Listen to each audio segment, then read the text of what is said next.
I have a solo record that is actually my 13th album and will mark 2007, the 20th anniversary of my recording career, which makes me 32.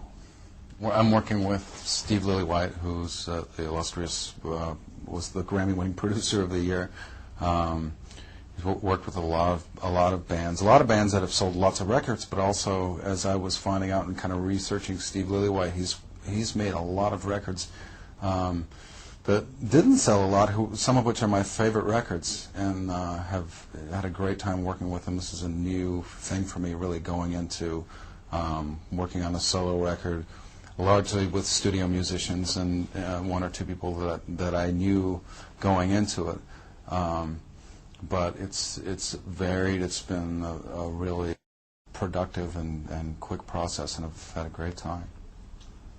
I think throughout the years, even from the very beginnings of Soundgarden, which started in 1984, I've written songs in their entirety for different bands that I've been in, also for myself, for no purposes at all, just for fun. A lot of things I've done alone for movies. I've done incidental music for movies.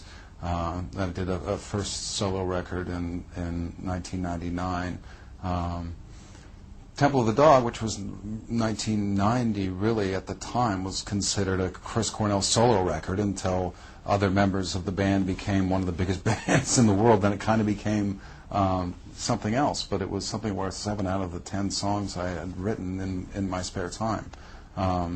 So this record really is kind of just the next step in me getting back into a room alone and writing songs by myself and multi-tracking demos and really just kind of experimenting with music in a way that I think you only can when you're alone. I think bands, in terms of songwriting, there are individuals playing off of each other and their ideas, but to really, experiment where a song can go in a singer-songwriter way is really something that you have to do alone. I think this record will, it's friends. It will coexist with my first solo record. I think that it echoes certain aspects of my influences over the years, things that you might hear, like Beatles influences in a song like Black Hole Sun, for example. There are R&B kind of gospel or soul influences, some of which have come through on different Audioslave records, or Temple of the Dog, for example, or even Soundgarden. So there are bits of that, and then there's also new territory, which is something that I do every time I make a record. I think it's something that just keeps me inspired, keeps me satisfied and going and wanting to make more and more music. On this record, it kind of started with writing songs for a movie called Bug, which was directed by Billy Friedkin, who did French Connection and The Exorcist, and I had screened the film, was really excited about doing a song for it. I ended up writing 2 songs for it, one of which they used, and that kind of got me into the mode of sitting alone and writing and coming up with a lot of stuff very quickly. And I knew right away that it was time for me to start getting into making my own records again and writing alone again. And in that way, really, it's any way, in any mood that strikes me, that inspires me to write a song, is the way that I'll do it. I don't think I have one conventional way of doing things. Oftentimes I'll write the music and a large part of the lyrics entirely in my head and then kind of adapt it to guitar later and then maybe record a demo that way. I always spend most of my time demoing alone in like the spare room of my house, just kind of during the day. It's a very organic process where I'm the only one there and I'm kind of engineering it and doing it. With today's technology, sometimes I'm using demoing and recording as part of the writing process.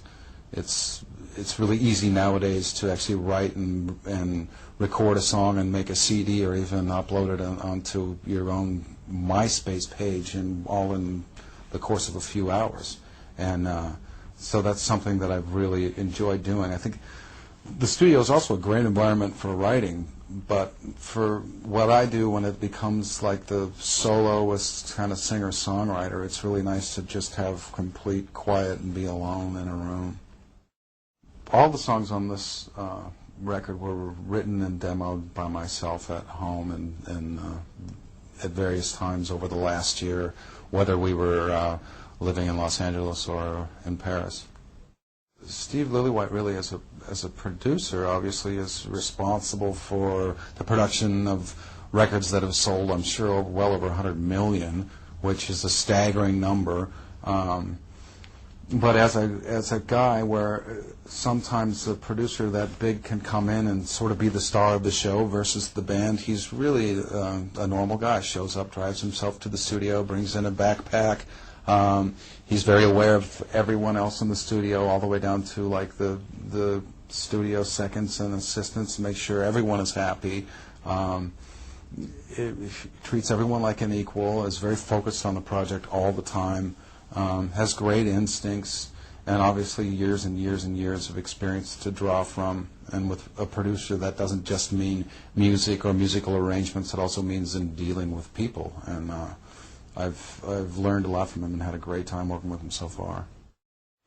I think being a recording artist, really, and part of it is obviously touring and performing to people all over the world, which in the beginning of my career was something that I felt took me out of the studio, took me out of the songwriting process, and was something that I found difficult.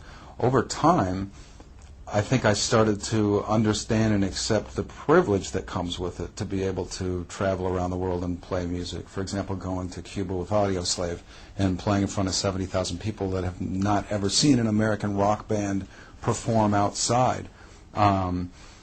My perspective on it now is that I'm extremely lucky to be able to travel the world and to play music for people anywhere that want to hear it, and I'm excited to spend the rest of my career doing that as well as making records. There, anywhere where I can go and play music for people that want to hear it, I intend to go and do. The food is just shit. No, my brother-in-law Nick Blast is a very successful club owner in Paris, and my wife Vicky and Nicholas were looking at a space to open yet another club, and it really was a space that I think lent itself more to a restaurant, and they come from a family of restaurateurs, and I actually come from the restaurant profession before I was a professional musician, and that idea appealed to me a lot. Also, it's really a nice thing to be involved in a community where we have a restaurant and a club that's just right next to where we live. We're part of the neighborhood. Being a musician where you're touring around the world all the time, I've really never been a part of a community before, and that's something that makes me feel more like I have a home. And it also has given us an opportunity to have a restaurant and a bar where we play pretty much nothing but rock music all the time. And rock music all the time in an environment like that is not something that you find particularly in Paris, and people really love it. So it's really great to be able to bring that aspect of what I do into it as well.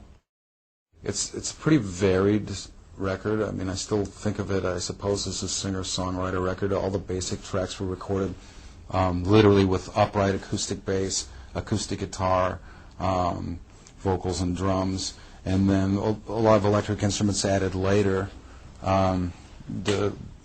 The song "You Know My Name" for the latest Bond film will be on the record.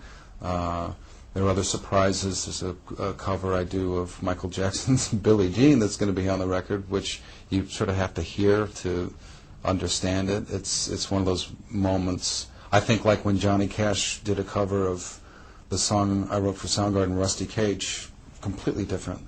But it shined a different light on it, and particularly on the lyrics. And that's something that I did on this song, just based on a conversation I was having with my wife about the art of a cover song. And I tried to just imagine the most unlikely song that I could do and reinvent and make my own. And that song came to mind, and it's something that I found really enjoyable to sing. It became a very emotional song. And there's a lot of that on this record, so that there's a lot, I think, for people that they can expect as Chris Cornell music, but also a lot of surprises.